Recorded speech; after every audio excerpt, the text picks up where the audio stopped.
Inasar niya si Casper! Kasi ang papangit daw ng benyong sinalangan nung wala pa sa motos. Grabe, sir!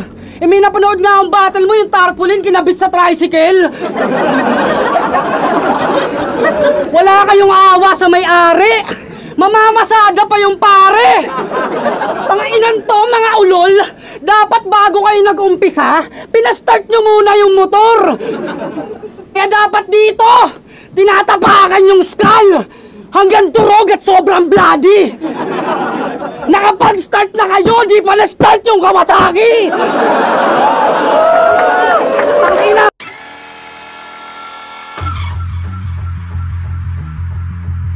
Pero alam nyo ba, lakas ng putok na ito ni Terdy? Yung singaw parang kilalang prutas sa Davao. Kaya pati langaw sinusundan. Nung nakasalubong ko to sa pinto, putang ina, amoy durian!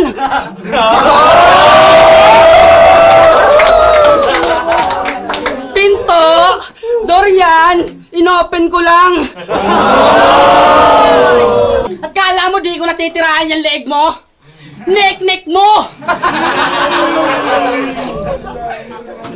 Kasi sobrang haba ng leeg! Putang ina. Kasi sobrang haba. Nakalimutan ko yung punto. Biglang naputol sa leeg, ganyang pumugot ng ulo! Vince mga liman! Kung usapang wordplay, wala akong bilib pang banban. Pag ako nag-isip, walang ya, ini-spit, maanghang. Ikaw pilit, paandar. Kaya mga tao ini-skip ang roast niyan. Kaya paano maukuha ni BMW kung di masakyan? Tanginang yan. Oh! Pero alam mo yung worst na mangyayari? Mamamatay ka na ngayon. Wala na siya masisilayan na ama. Kukutyain siya ng mga kaibigan niyang wala siyang tatay, putok sa buho, ang lala. Babalutin ng anxiety at magkaka-childhood trauma talaga. At ang pinakamasakit, wawordplayin siya ng kaibigan niya ng ulol. Kala may drag si tanga. Kinengkoy yung nangingengkoy para ipakita na ako'y better mamin. May komedyanteng pasesemplangin. Nagbatawa para putunayan na yung Joker nasa Denver pa rin.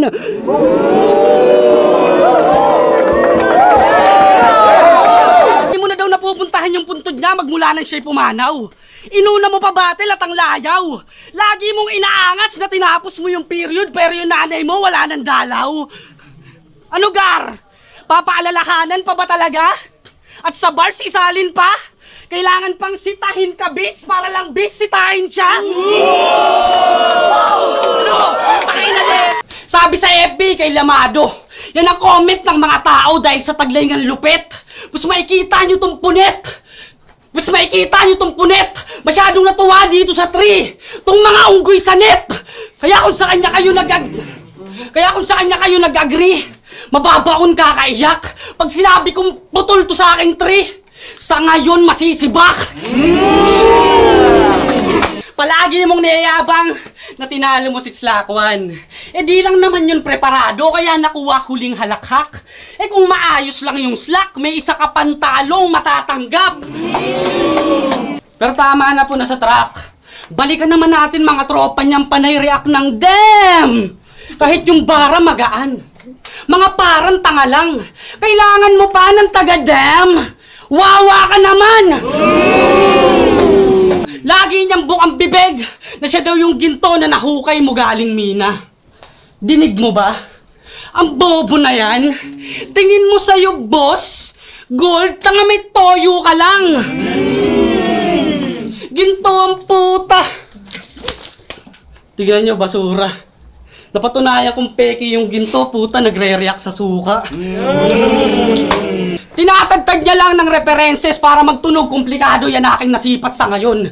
Pero kung susuriin mga wordplay wex, pilitan tira't matapon. Tulad ng forest, ginawa mong pures, putang hirap naman nun. Napaka-stupido.